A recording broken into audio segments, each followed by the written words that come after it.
There's a lot of interesting things going on in the world today. One of them is that I had a thought that came to my mind. It was like, what the fuck are we doing today with ghosting? The ghosting situation has gotten a little bit out of hand. We talked a little bit about it in our previous segment, in the previous video, about how people doing the shit they do. This all stems from the psychological and even some of the past traumas that people have experienced. It's like the saying goes, hurt people hurt people. The crazy part about it is that today I was like, man, when we think of ghost and the term ghosting, I think the first thing that comes to mind is like disappear. A ghost has the ability to disappear and then you can't see it anymore. When we originally think of the term ghosting, we're thinking it's somebody disappearing. I wanted to dig a little bit deeper and really think about what really is happening when people are ghosting. It's a psychological response. I think it happens most of the time from those that are overwhelmed. They're overwhelmed, you know what I'm saying? That's probably one of the biggest things that I think really a lot of people don't even really consider, is that people just get so overwhelmed by everything that's going on in terms of getting to know somebody. They just leave. Mind you, there are certain things that are happening that you may not know because that person is not vocalizing it. What I'm more so talking about is the stress that they're experiencing. They sitting here thinking, I'm with this person, I'm talking to them.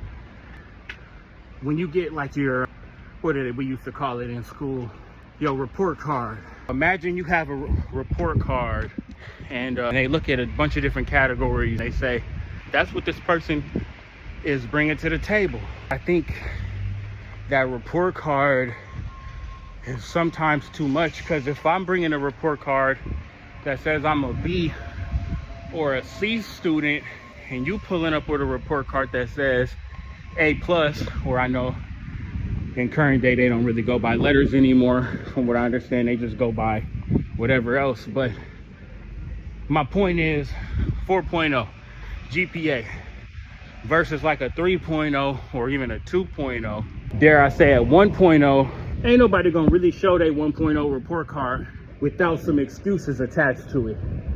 Oh, it shows 1.0, but I'm doing the work.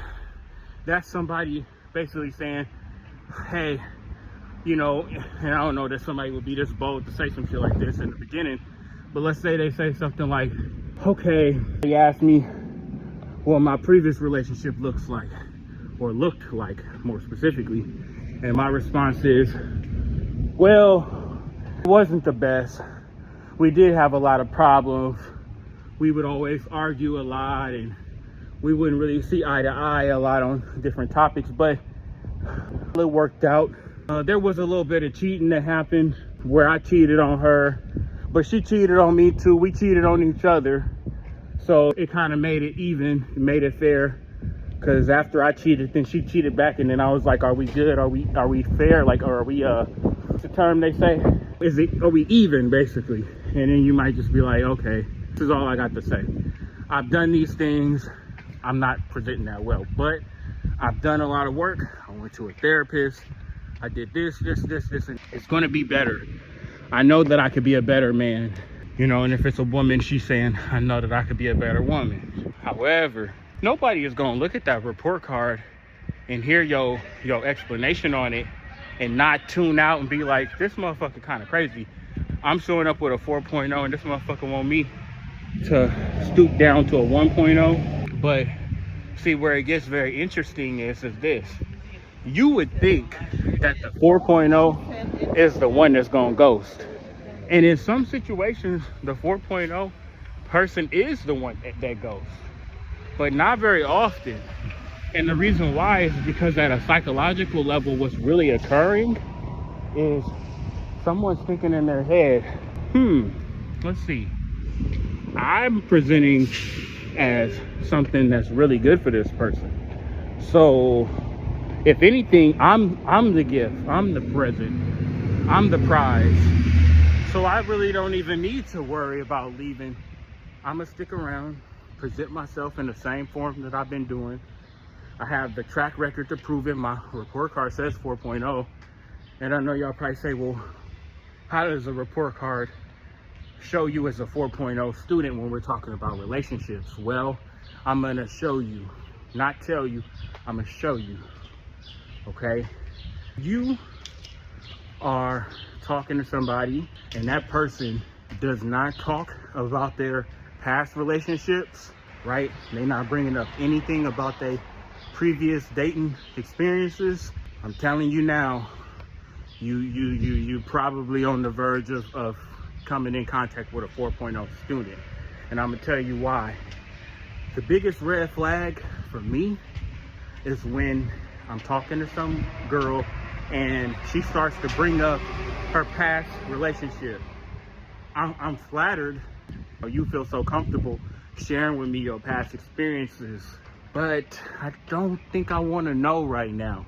Unless I'm asking you, I think it's probably best to leave that out the conversation. And the reason why that is just people form opinions on you before they really know you when you start to drop those type of pieces of information. So leave that out, please. Let's leave that out.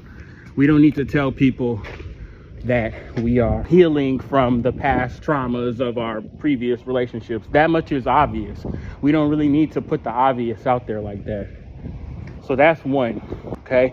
Number two, I would probably say the way that you communicate with somebody and how often you do it is going to be a large indicator of how you grade on this report card, because you guys are most likely familiar with attachment styles. And anyone that's not very familiar with attachment styles, I'll break it down for you very quickly, okay? I have a number of different attachment styles, but the ones you need to avoid, no pun intended, is the avoidant. The avoidant is the attachment style that is probably going to create the most of stress for you, okay? Going to run, no when or if, but less of when, if I will say it that way. It's not when because it's it's when because it's going to happen. It's inevitable. If, because it's not a yes or no. If they're going to do it, it's going to happen. Again, it's how.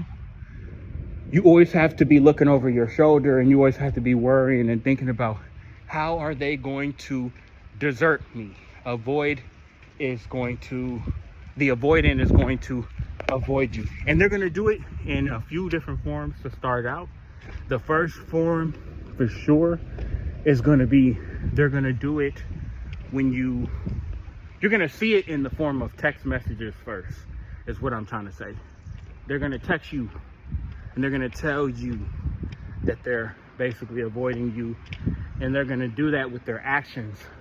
So for example, avoidant might text you in the morning, good morning, but then the whole day goes by and you don't hear from them. And it's not until later on in the day that you ask them to pick up on the conversation, to keep the conversation healthy. You reach back out and you say, hey, I hope you had a great day at work, or something along those lines. How'd it go for you? And the response might be something like, it went pretty well. You? Okay. Do you see where that's an issue? I know sometimes our minds don't really think that deeply into this, but that's what I'm here for, to be able to break things down on a deeper level. We don't see that as a bad response. SMS stands for short message, what does it stand for? Short message service? Something like that? You're basically sending them a short message. It should be quick. It should be brief. But the problem is they're not reciprocating. They're not giving you the same energy you just gave them. You just basically said, hey, I hope you're having a great day. And how did it go? And their response is, it was good. You. That's incredibly short. It's cold. It lacks warmth. It lacks interest. It's like an indicator that they're not really fully interested in the conversation. And that's what ties back to the problem that we face currently in society, is that we no longer possess the traits we need as individuals to communicate with anyone external, outside of our comfort zone, outside of what we consider part of our everyday life. We have conversations with our friends very easily. Shit, we don't text our friends that way. And we have conversations with our loved ones and our family members. We don't text them that way. But maybe we do give it to them a little bit like that though. But I don't think we're doing it that much. And then it's not until somebody new comes that we start to pull this bullshit on them. And it's a force field that we're putting up to say, I'm here, but I'm not letting you get close. Because my heart has been hurt. I've experienced certain things. I'm cautiously optimistic. And I think cautiously optimistic is a very key word today, because it basically states that while I am hopeful that things will work, I'm cautious, I'm hesitant, I am uncertain, and I'm treading carefully.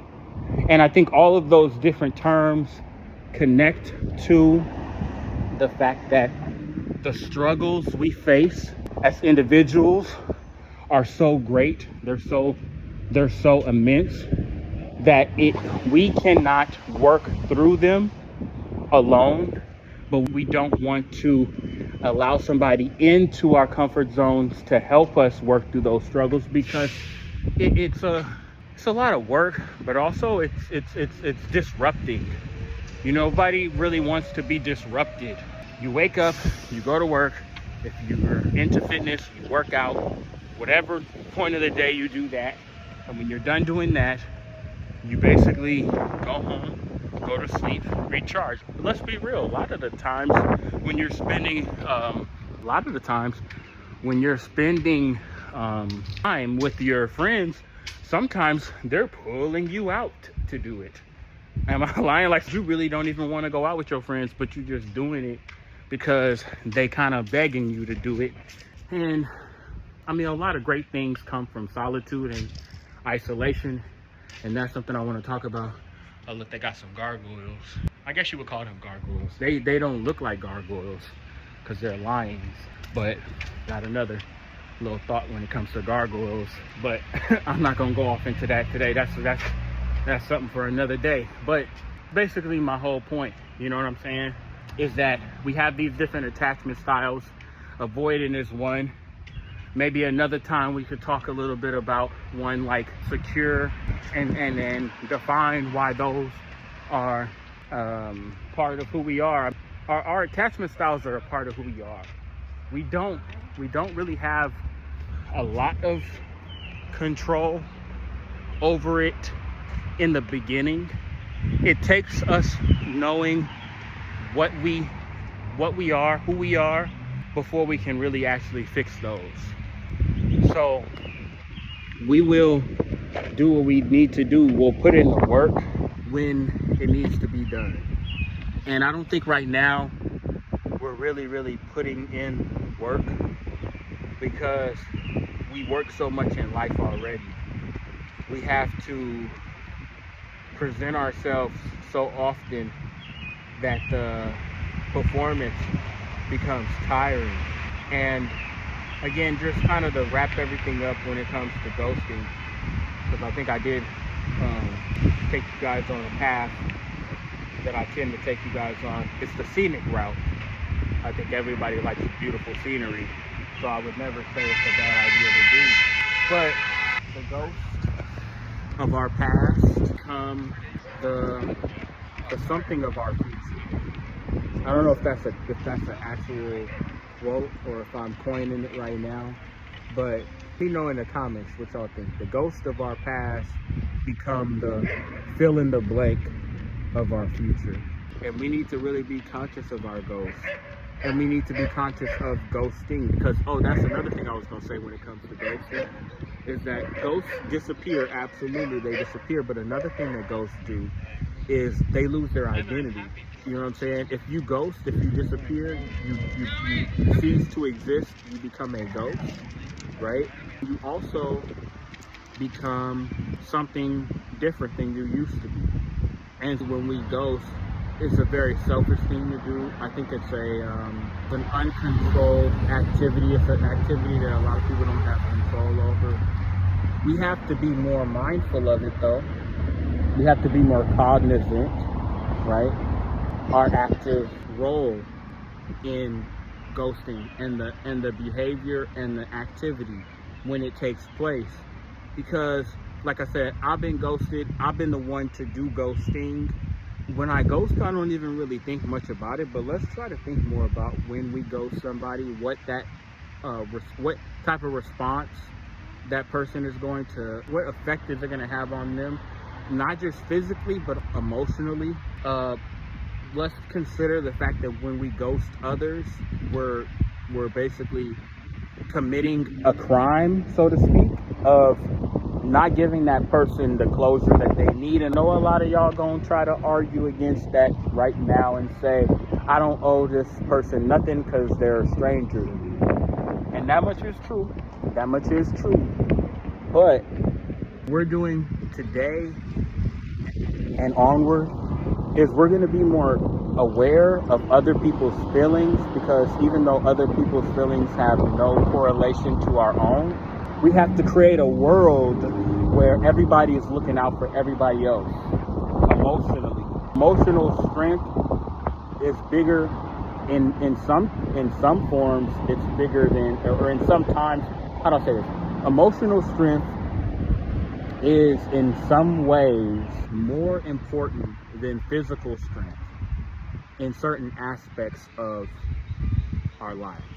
So not every day do we need to have emotional strength. Well, we should always be emotionally strong though, because emotional strength is going to allow you to be able to stand strong through any different type of like, I think somebody that's emotionally strong, to be honest, would be able to be in like a situation where someone's robbing a bank and you're going to stay mentally grounded. I know a lot of people think that's logical, but no, maybe not so much, because if you think about logical, like maybe if there was a bank robbery happening and I was trying to think from a logical standpoint, my brain is probably going to try to think about different ways to fight. Like, it's going to be like, well, how can I figure this out? Like, maybe I can, okay, he's right here. There's a certain amount of distance between me and him. I see his focus is on that person over there. Just did this, and this, like things, activities he did in a sequence. Like, that's a little bit too logical in a moment where every split second is detrimental to the survival of you and others around you. Emotionally, I see that, you know what I'm saying, this is happening, this is happening, this is happening, and I'm gauging it from an emotional standpoint, and I'm also tying it to the way things are playing out from a psychological standpoint. So again, the takeaway today is, in the same ways that we view our world, the different ways that we view the world today, right now, will need to change for the world to change. And we start with our own individual selves. So we're gonna do the internal work that we need to do. And by the time I see you guys again, I want you guys to be able to say one thing, just one thing. It doesn't have to be anything long, but you could drop something in the comments. I want to hear what's one of the things that you guys did to be able to strengthen your emotional, I guess, like you're like being able to have a stronger emotional bandwidth, if you will. Okay, you can't do that, then just talk about maybe like a little past experience of where you did something and you wish you had the emotional strength, and how you would have handled that situation if you did have the emotional strength that you know was required for the correct outcome. Got me? All right, y'all. It's a gloomy day, but like we say before and say it again, everything continues to move regardless of if we are moving with it or not. In the same way that the wind is moving, the leaves are blowing, the earth is intact, and we're going to always do whatever we need to do to make sure that our batteries are at 20%. Don't let ourselves dip below the 20% mark. If we get to 15 or 10, we need to start looking for a charger. We need to start looking for outlets and ways that we can charge ourselves, whether it's us going to the gym, getting a workout in, whether it's us doing something creative like it's writing or reading or drawing. Reading is not so much creative, but I think it could be creative if you read in a way that stimulates your imagination. And sometimes you might read and then it might give you a light bulb of creativity that goes off, and then you want to do something else. It inspires you. I think it could be creative from an inspiration standpoint. But that's all. I want everybody to enjoy the rest of their day. I appreciate you for tuning in. And when things settle in, right now it looks like it's 7:42, so I got to be at work very soon. But I wanted to give you guys a little bit of insight in where we need to be as a people. So I hope everybody got something great out of it. You guys have a good day, all right? Take care. Peace out. Until next time.